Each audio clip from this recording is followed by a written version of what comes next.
Hello, everyone. This is Gwen Roberts.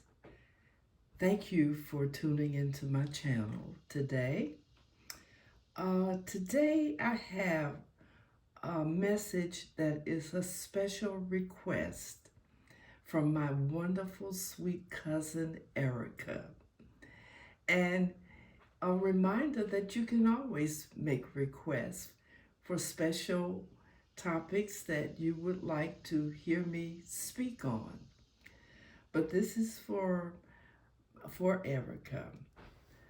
Um, Today is a very special message that's very dear to me also.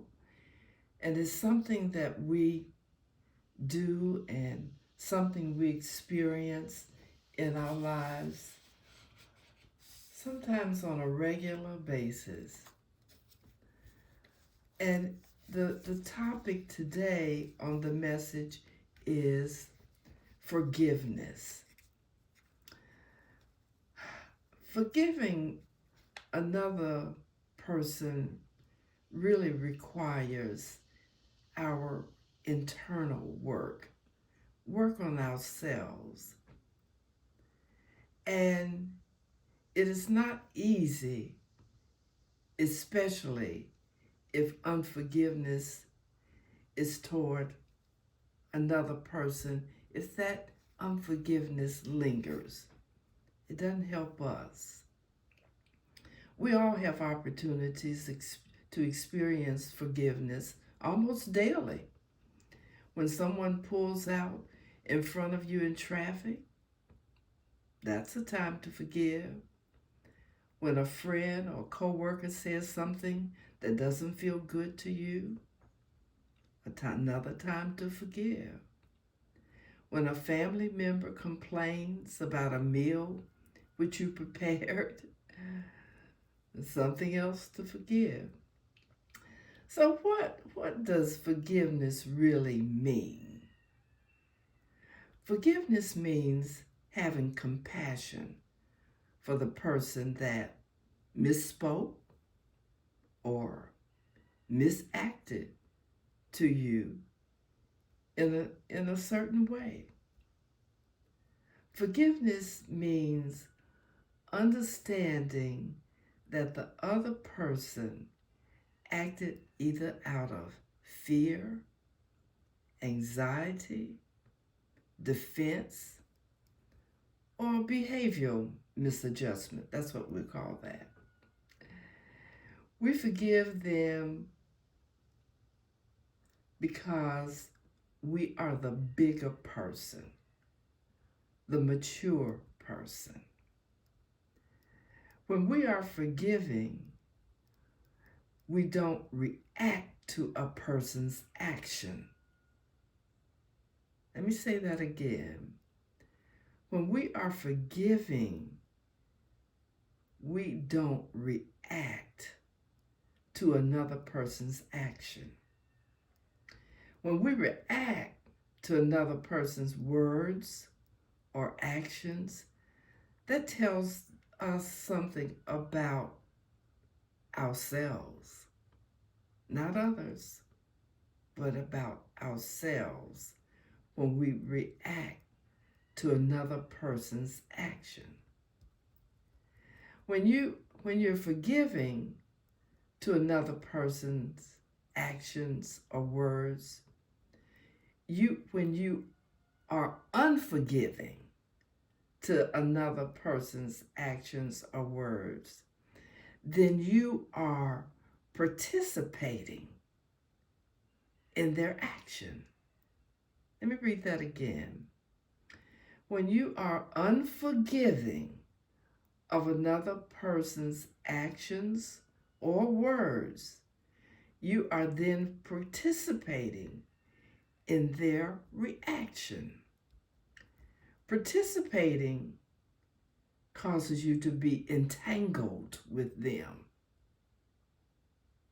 Participating causes you to be entangled with them, entangled in their energy. And this entanglement fuels unforgiveness in you. This entanglement with another person, it gives fuel to the unforgiveness. Now, you don't want to be a doormat for anyone, but you can take another position instead of reacting. For example, someone pulls out in front of you in traffic. What's your first reaction? You don't even know them. You don't even know why they did it.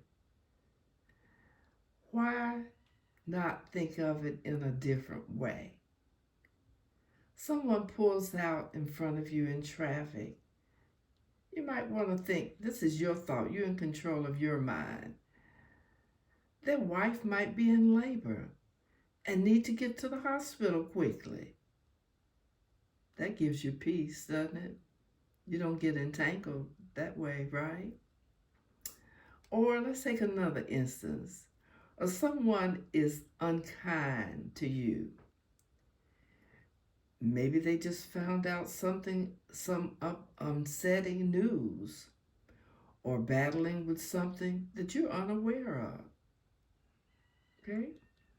That's a compassionate way to think about it. And you don't get upset.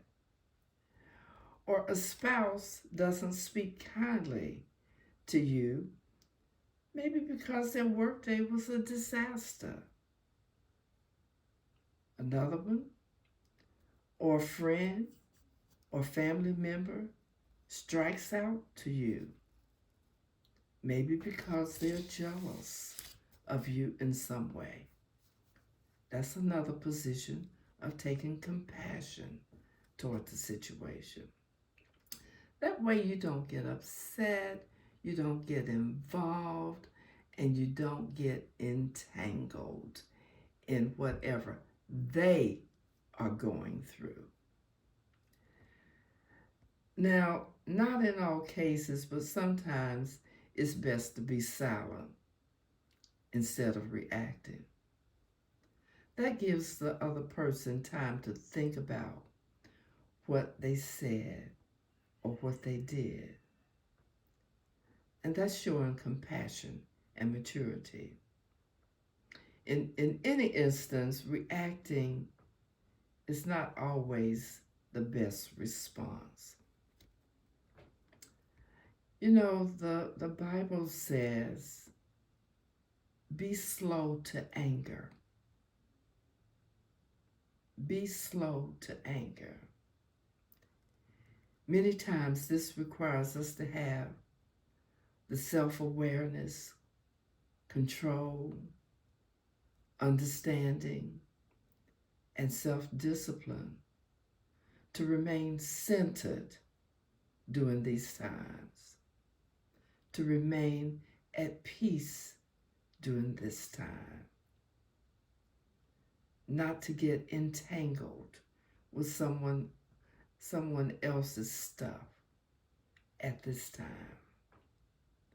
Practicing this self-discipline helps us to grow. It may not come overnight, but by practicing this self-discipline, not reacting to everything, helps us to grow and stay at peace. When you feel that you need to defend yourself, remember that only causes that entanglement in a battle where everyone loses until apologies come.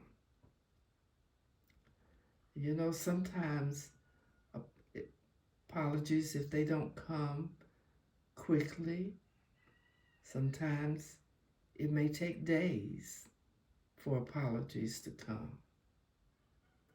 It may take hours for apologies to come. And in some cases, it takes years. Is that really worth it?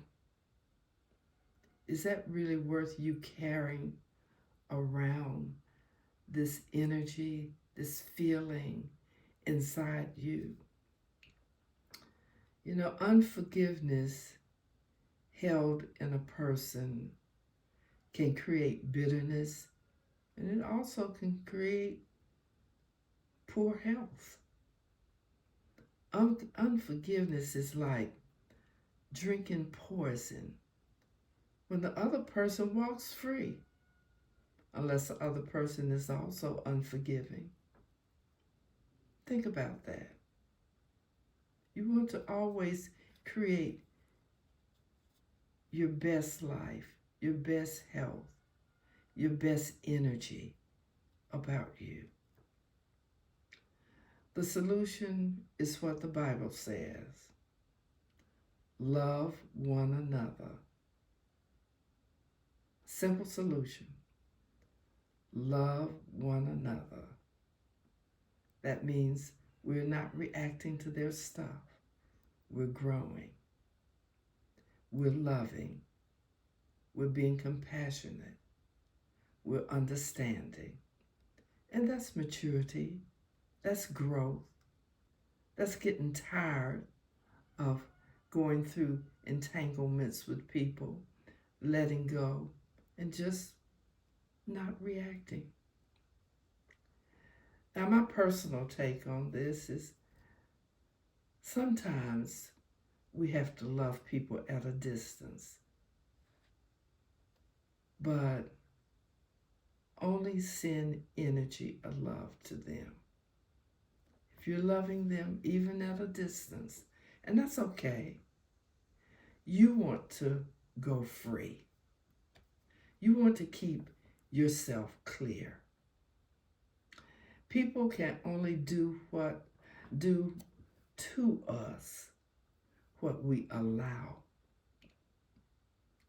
And some things we did not intend to allow, but we grew from the experience. Remember, when you forgive, you heal yourself. I'll say that again. When you forgive another, you heal yourself. It has nothing to do with the other person. They have, as we used to say, they have their own little red wagon to deal with. Remember, it is all about you, your health, your well-being, your peace. Forgive and go free. This is my message today. I hope it has been inspiring. And my spiritual perspective on forgiveness. I hope you enjoyed the message. I hope in some way it makes you feel lighter, happier, and more peaceful. And remember to subscribe to my channel. It doesn't cost anything. Press the like button. And I'd love to hear your comments. I'd love to hear your response to the message. Your comments inspire me to post more messages. And share this video with family, friends, co-workers, and anyone that you know that might be enlightened and benefited from it. So, I love you, I bless you, and I appreciate you. My books that I have written can be found on thetruthinstitute.com, which is my website. And that is, again, thetruthinstitute.com. Thank you for listening. Have a great day. Love you.